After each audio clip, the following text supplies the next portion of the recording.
What's up, what's up, what's up? What's up? What's up, what's up, what's up? It's the office Christmas party at QI and we're ready to get down with a G for Groovy show. So let's hang loose, boogie-woogie and put a donk on some awesome anecdotes and funky facts with tonight's guests, the well-wicked Lee Mack. The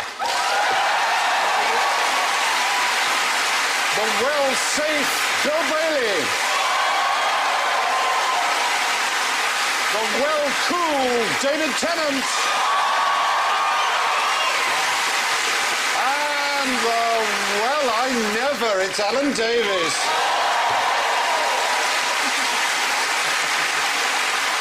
Now, we were slightly afraid that you may not have heard enough Christmas songs in the shops this week, so Lee goes... It's beginning to look a lot like Christmas. Ah, Bill goes... So here it is, Merry Christmas. David goes... Last Christmas, And Alan goes...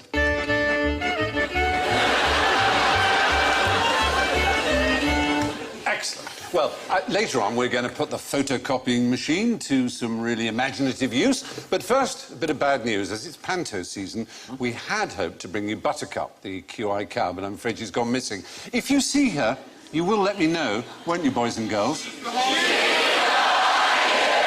Is she?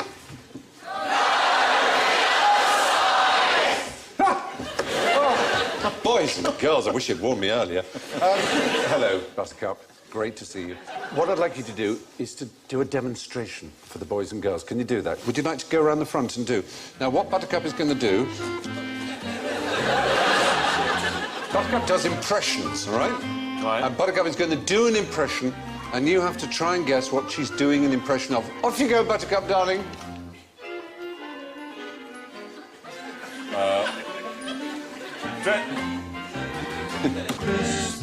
Is it two out-of-work actors? Oh,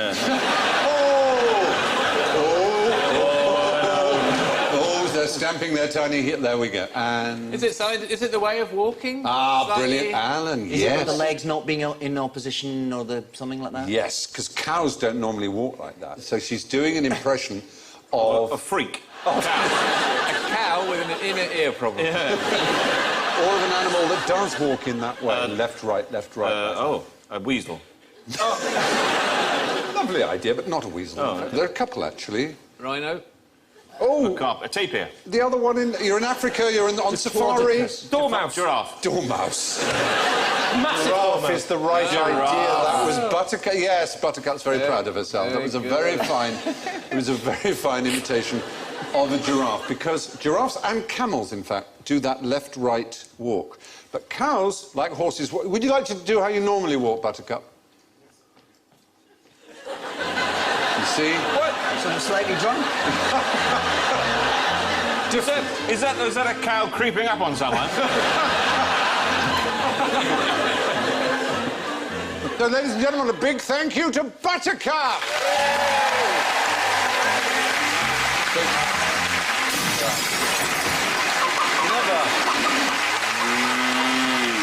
Never, ever in the history of show business has the phrase, don't milk it, love, been more appropriate.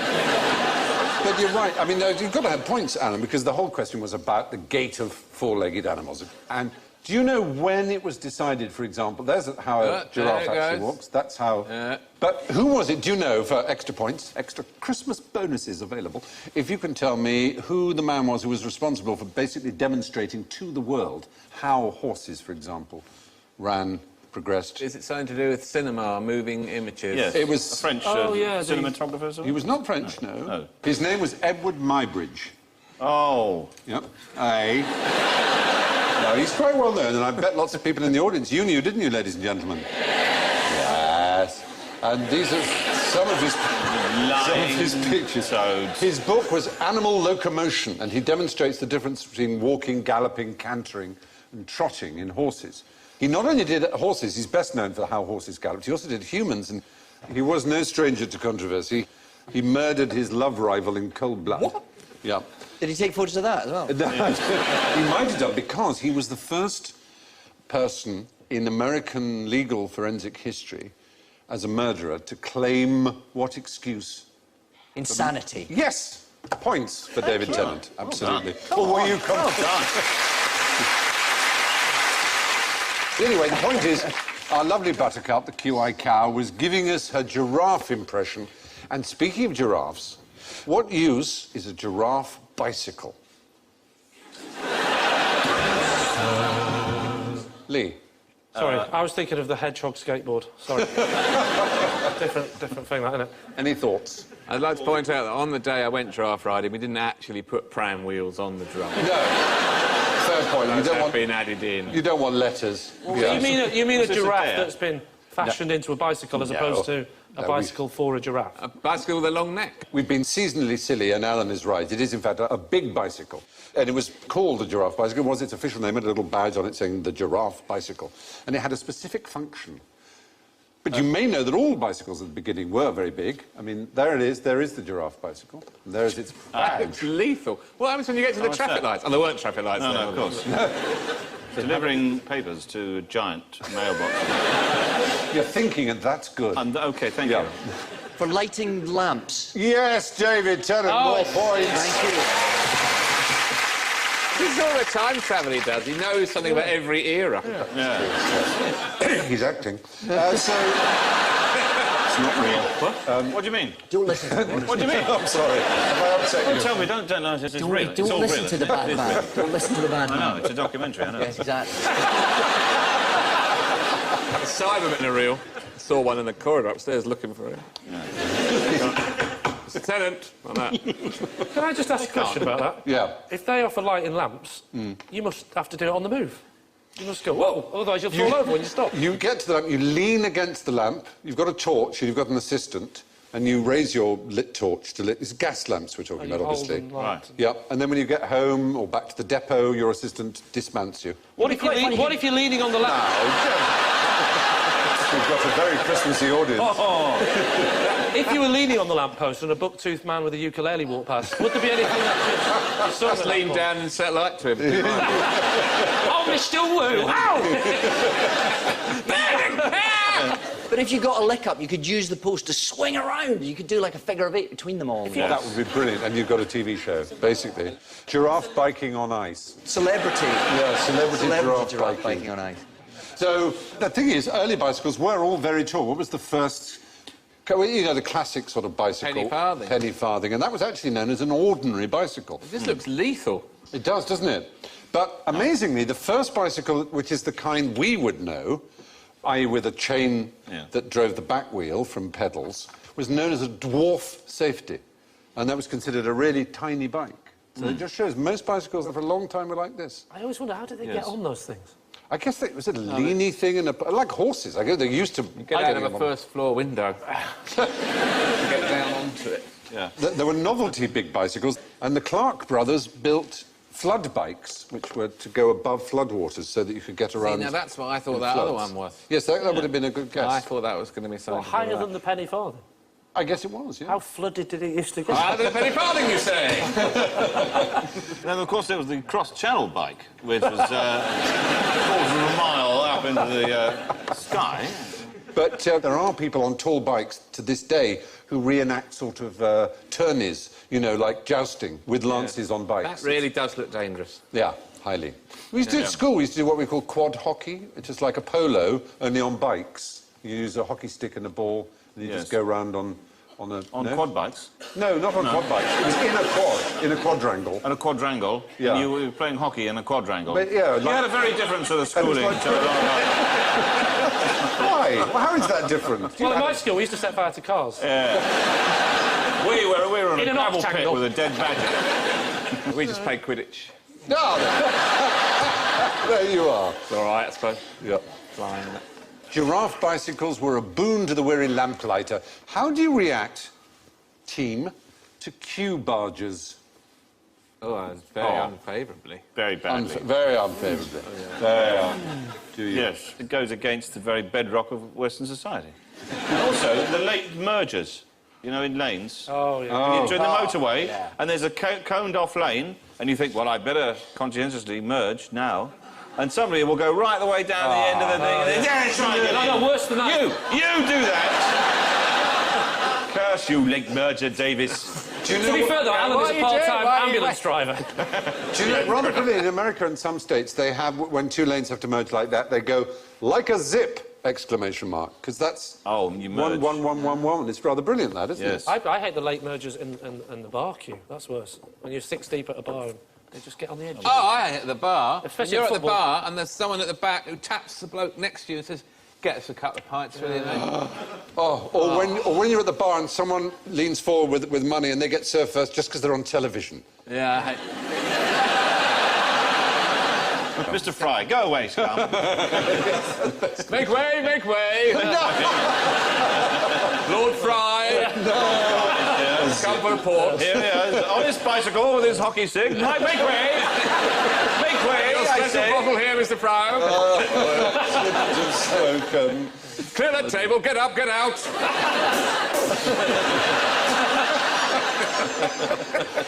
Can anyone here sing the Lord's Prayer in Latin? No? Well, out, all of you. Throw that man on the fire. Pater noster quiescing caelis sanctificator nomen tuum adveniat. No, anyway, it just so happens I do know that. There you go, you see. I don't know why. But queue jumping.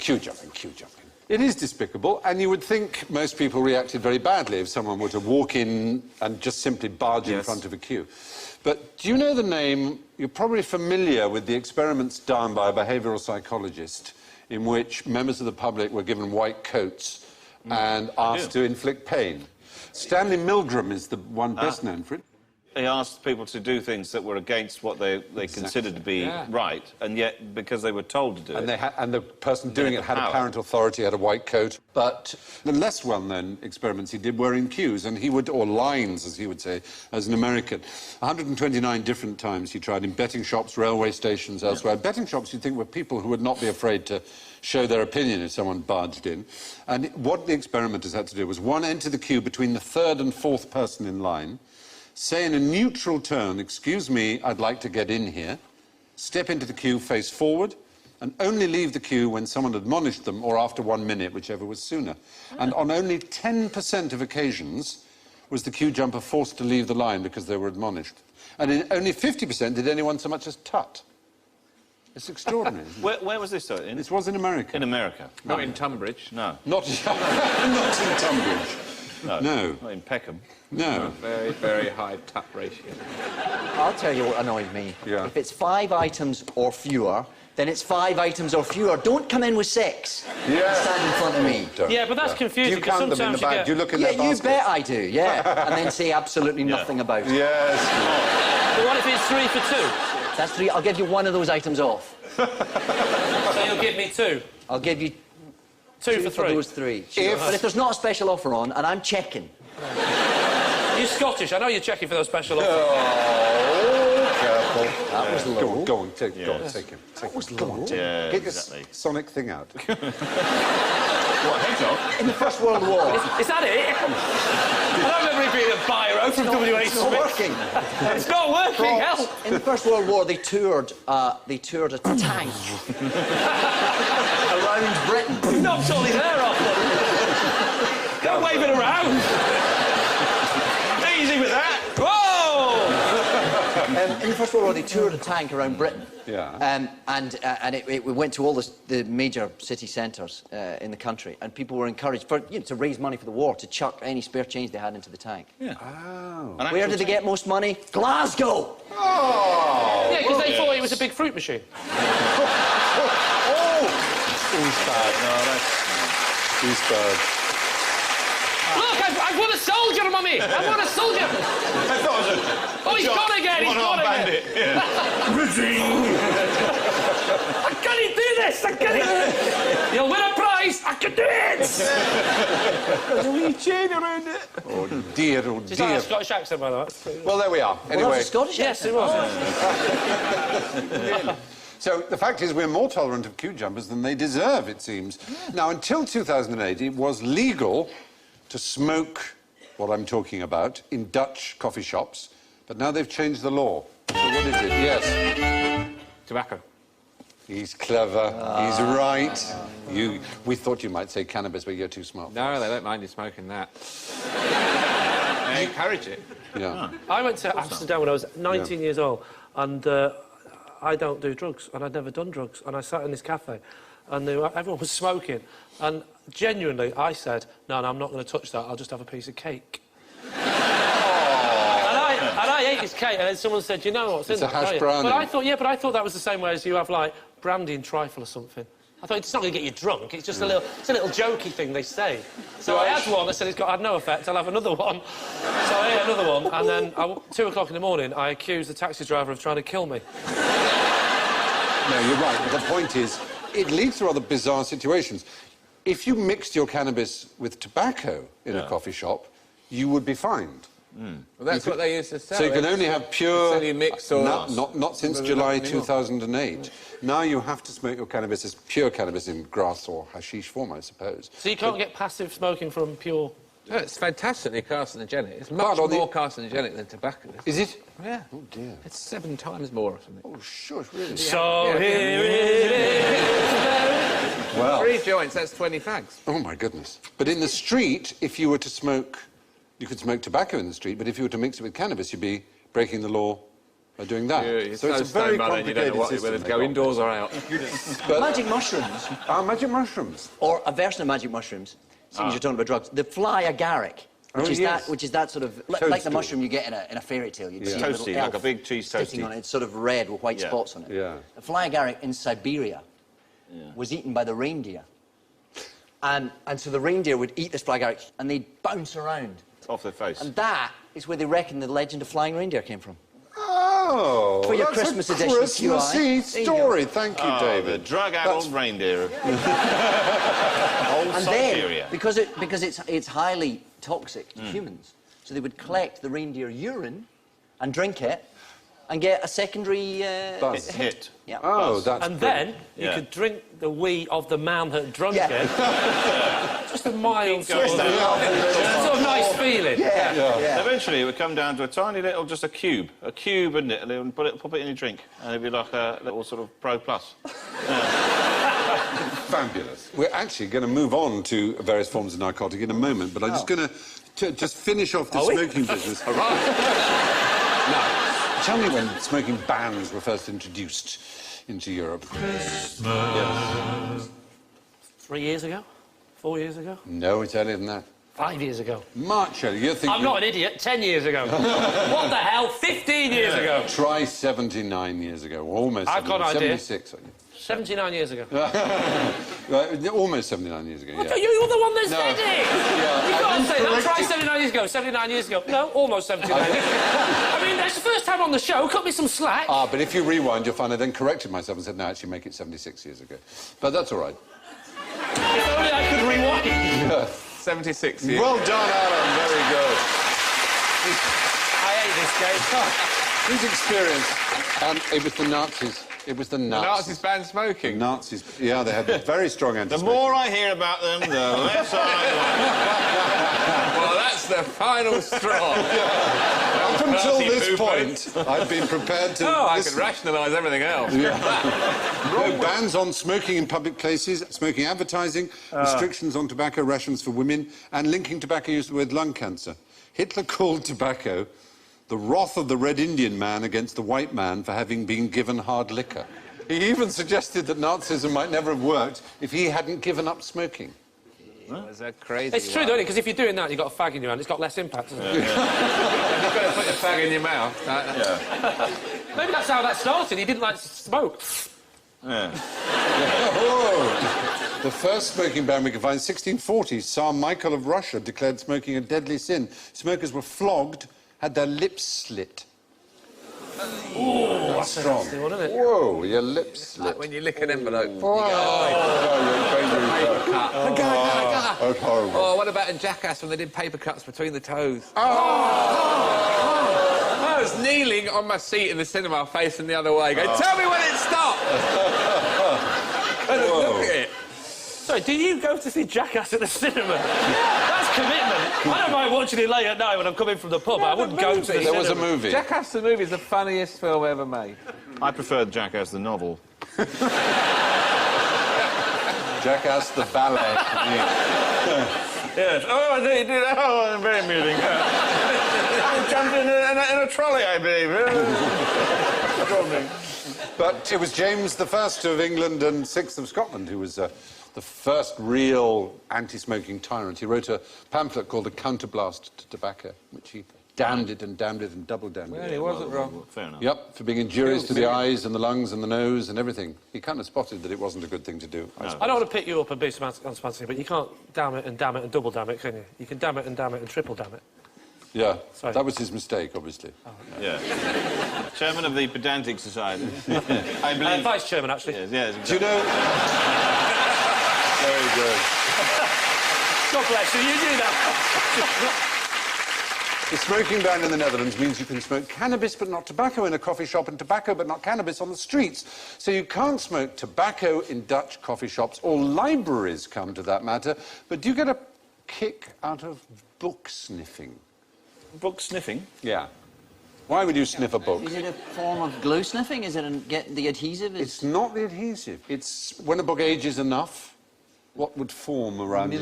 Mildew and mould and general fungal matter. And mushrooms are growing on books. Yeah, one of the fungus. Yeah, one of the fungi that grows is an hallucinogenic fungus. Ah. And it seems it maybe has been responsible for affecting quite a lot of scholars and antiquarians. One of the leading mycologists of Europe, he's actually said the source of inspiration for many great literary figures may be nothing more than a quick sniff of the bouquet of mouldy books. Who's buying books that look like that? Well, but they'll be in libraries. All books are rotting. They rot faster and faster. There's a real problem with books because the paper breaks down into an acid which makes them rot even faster.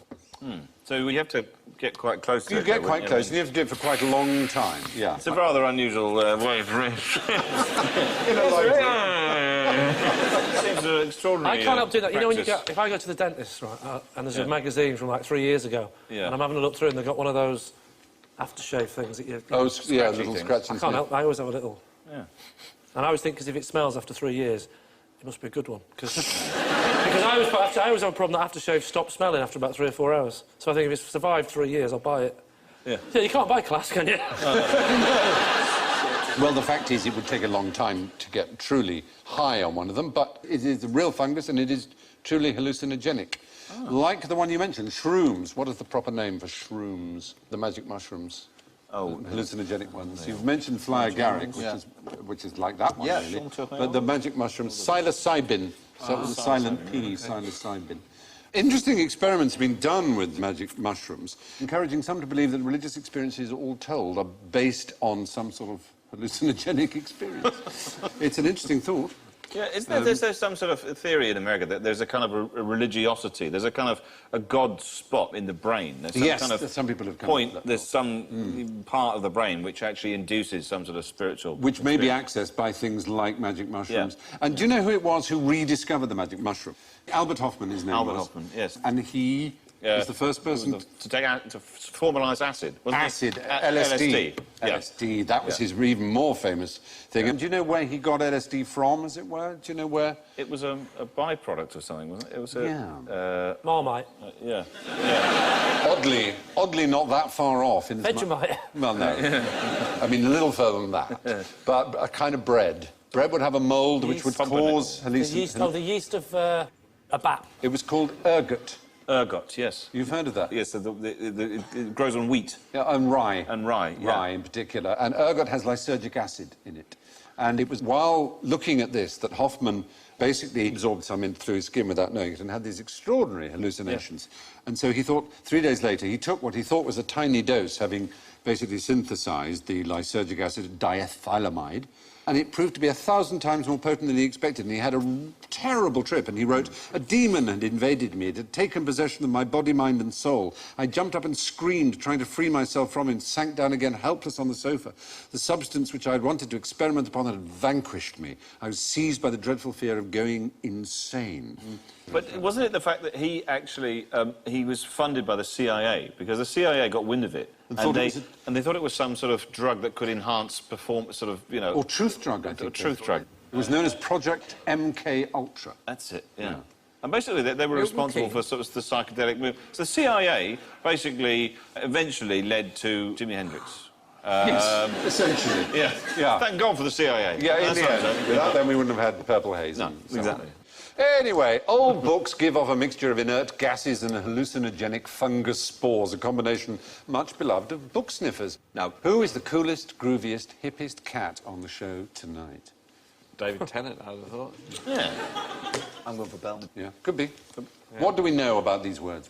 They're jazz words. Many of them are jazz words. And how old are they? Since the 20s, 30s? Early... 40s? No, earlier. Stone Age. Let's take the word cool. When did it first mean, like, fashionable, do you think? 60s beatnik poet era. Hitler.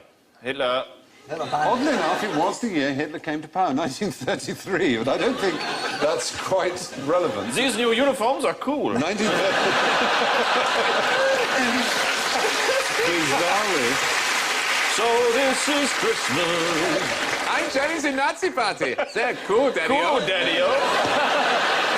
Bizarrely, it was 1933. Besides, I have no choice. Yeah.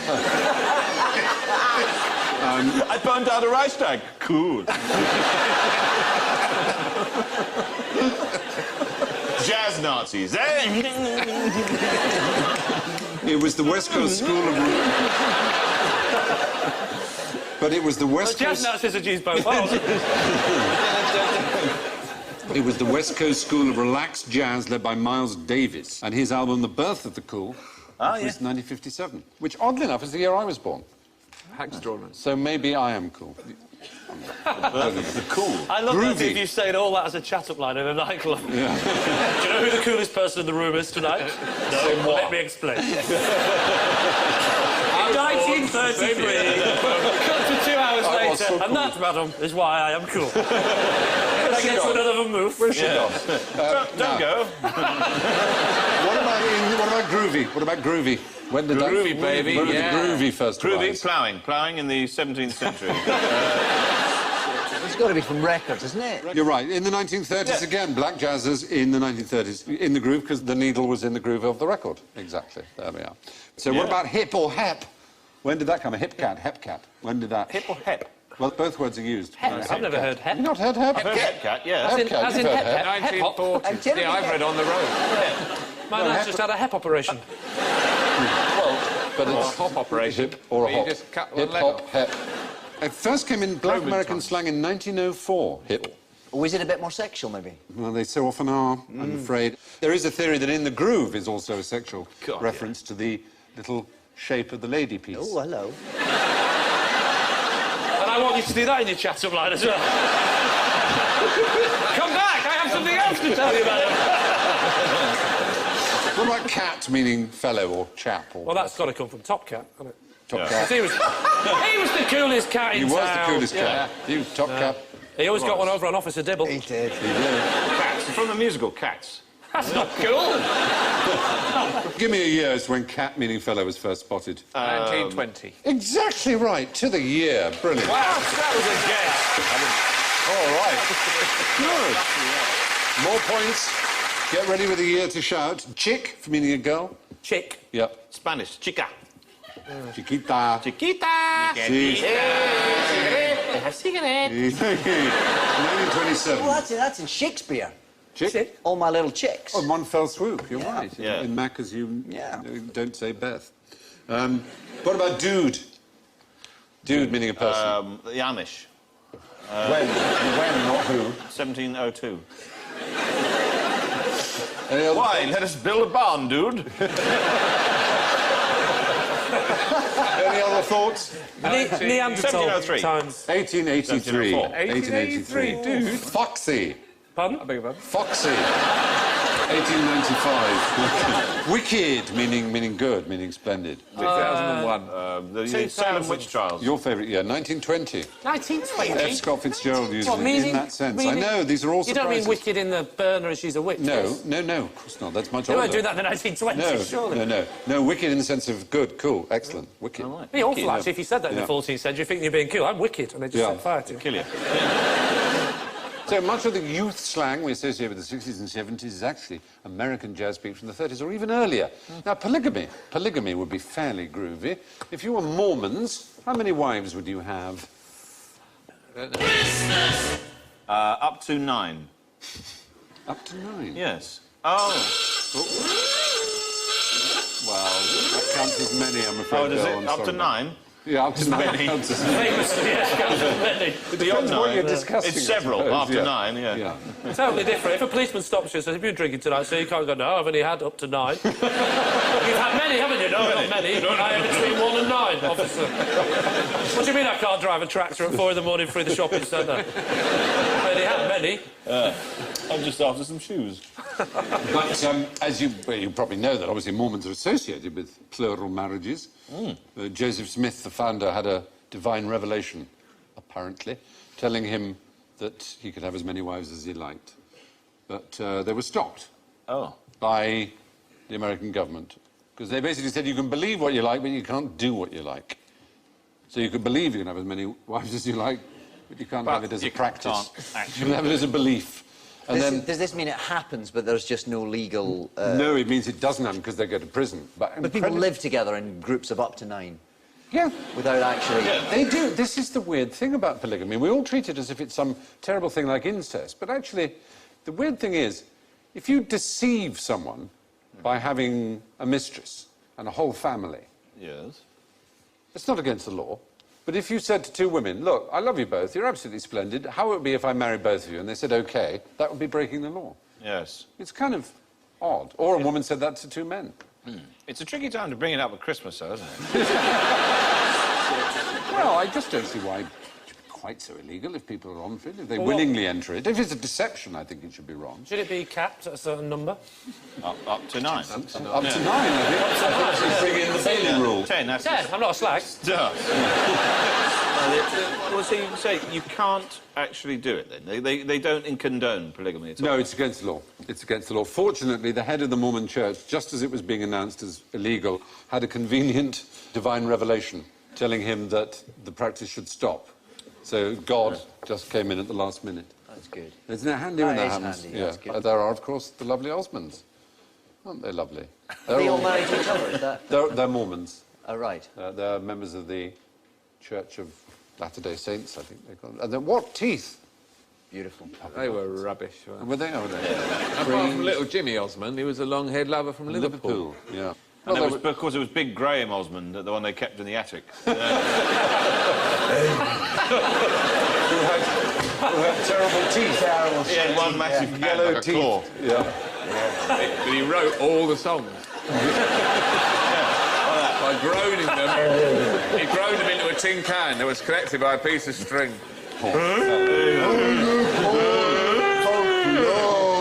Mild-hearted crazy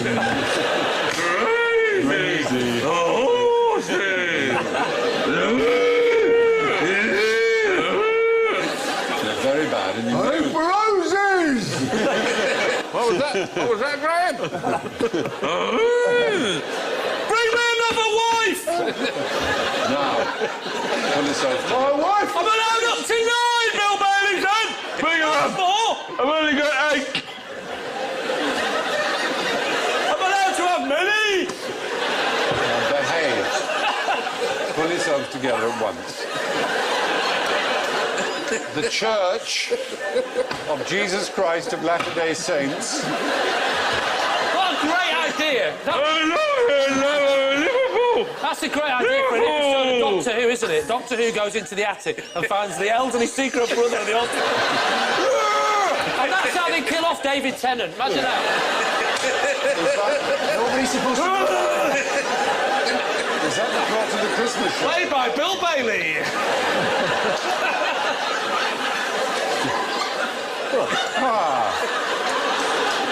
They're all sick puppies. Very ashamed of you. The Church of Jesus Christ of Latter-day Saints, the Mormons to whom he has forbidden polygamy for 120 years, as it happens, which brings us neatly to the magical mystery tour that we call General Ignorance. So, if my Fab Four are ready, put your fingers on your buzzers. What are these gentlemen spelling out in semaphore? Christmas. Yes? Help! Oh, you'd think, wouldn't you? Oh, honestly, Paul McCartney died, and there's a replacement or something, is You're not quite that, but you it? I am see- a walrus. No. Yeah. We is George, John is All, Paul is Liv, and Ringo is Yellow Submarine. But not in one. Not in, no. No, right, OK. That's the elderly brother of the Beatles. It's not allowed to be seen. Don't start. Yellow Submarine! Now. Hey, dream believer! Oh, that was the monkey. Help! Please,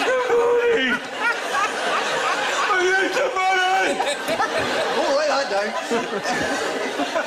That's very good. Well done. As it happened, the photographer who was commissioned to do the cover of Help did ask them to do it. But for some reason, nobody liked the outcome graphically. So instead, they positioned their arms in a pleasing arrangement, which ended up spelling N-U-J-V.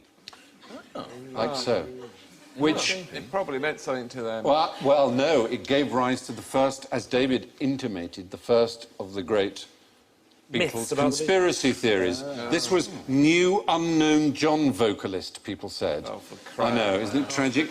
Claiming that John had Always the therefore fans who died. ruin the band. He'd died and been replaced, apparently. So John had died and been replaced, and they said, we need a way of telling the thing, so let's get John back out, stuff him. Yes, I And have him doing that. That You're doesn't make... Surely a conspiracy theory. He wouldn't even... That John's in it. He's I not know, dead. but actually Help would have looked like, which seems perfectly acceptable to me. There you are. And so it wasn't Help, it was N-U-J-V. So what are the other famous, if they are, or infamous Beatles? Barefoot on the Abbey Road cover. The Barefoot on the Abbey Road cover is the absolute classic, isn't it? And what did that indicate? Dead. It's something... Well, supposedly John is said to be dressed as a preacher, Ringo as an undertaker, George as a gravedigger, why a gravedigger in denim, and Paul, with the suit but no shoes, is a corpse. You might also notice that he's carrying a cigarette, but if you were to buy a modern copy of it, you would find that cigarette had disappeared. Where's it gone? There. Look, it's gone. Wow. Disappeared. Wow. Was there? It's gone. Anyway, photographer Robert Freeman wanted to arrange the Beatles to spell out help in semaphore. Didn't like the way it looked, so they went with N-U-J-V instead. What does Puff the Magic Dragon have in common with Lucy in the Sky with Diamonds? Christmas. Lee. Are they both about drugs? They're not. A lot of people think they are, but neither is. Do you know Puff the Magic Dragon? Do you know the song? Puff the magic dragon. He lived by the sea. Lived by the sea. And he And wallowed in the and the land of France and Lee. Puff the magic dragon.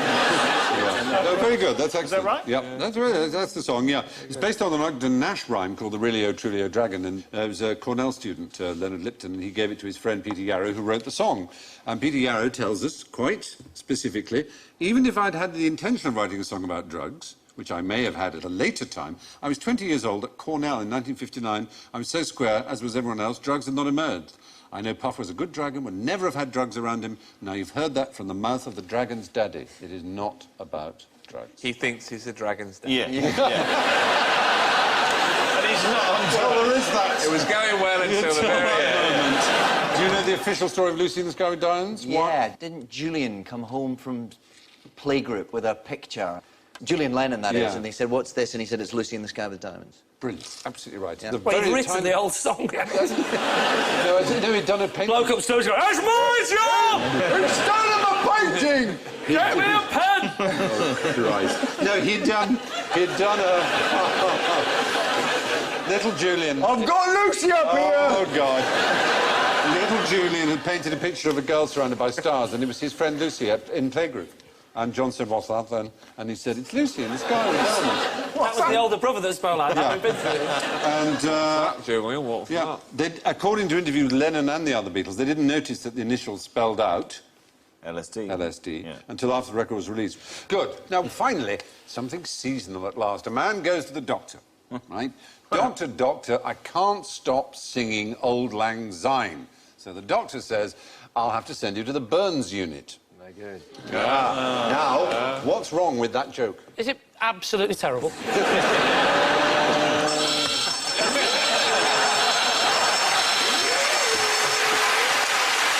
Yes, see. Now, any other thoughts? What is Old Well, Lang no, of course it's not, because Burns Night is not on New Year's Eve, is it? It's on, when is it? 25th of January. Yes. Yes. So, of course, you wouldn't be singing Auld Lang Syne on Burns Night. You'd be singing it on New Year's Eve. So That's true. You'd be waiting 3 But weeks. most people think that Auld Lang Syne was written by Robbie Burns. Old Lang Syne wasn't even written by Burns. That's right. Although a lot of members of the Burns Society believe he wrote it and say that it's nonsense he didn't, he himself said he didn't. He said it was a traditional song that he wrote down. Really? Yeah. Auld Lang Syne first comes up in 1724. We see it, and that was 35 years before Burns was born. It's a very popular song, though, in all kinds of places, especially in the Far East. In Japan, it's played daily to mark closing time in most large department stores. So, how did Burns sign himself? What was his name? What did he call himself? Rabbi. Not Rabbi, funny. Robin. Robin he did, yes. Robin and Rab and Robert, but never Robbie or Rabbi, oddly enough. Although everyone calls him Rabbi or Robbie Burns. Yeah. And there you go. What does it mean, Auld Lang Syne? Old. Oh, I know what it long means. Long Remembrance? Signs. Yeah, kind of old long since. It means in the old days, long time ago. And how do the words go? Anyone who can give me the lyrics gets points. All the acquaintance be forgotten now. Should all the acquaintance be forgot for the sake of Old Lang Syne.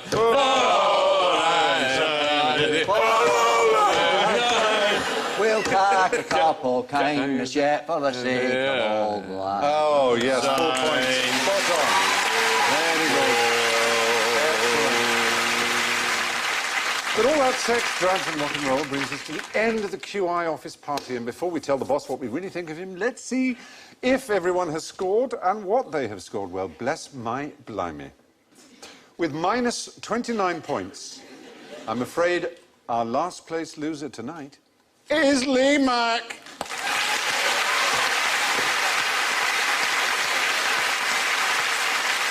In third place with -6, it's Bill Bailey. Oh, this is getting tense. First appearance, second place, -4, David Tennant. Which can only mean it's not only Christmas, it's a blue moon with +5. Alan Davies is the winner!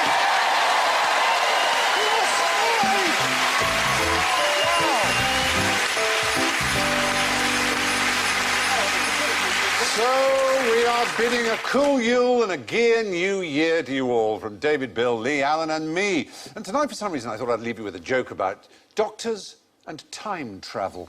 Doctor, I keep seeing into the future. And when did this start? Next Tuesday afternoon. Good night and happy Christmas.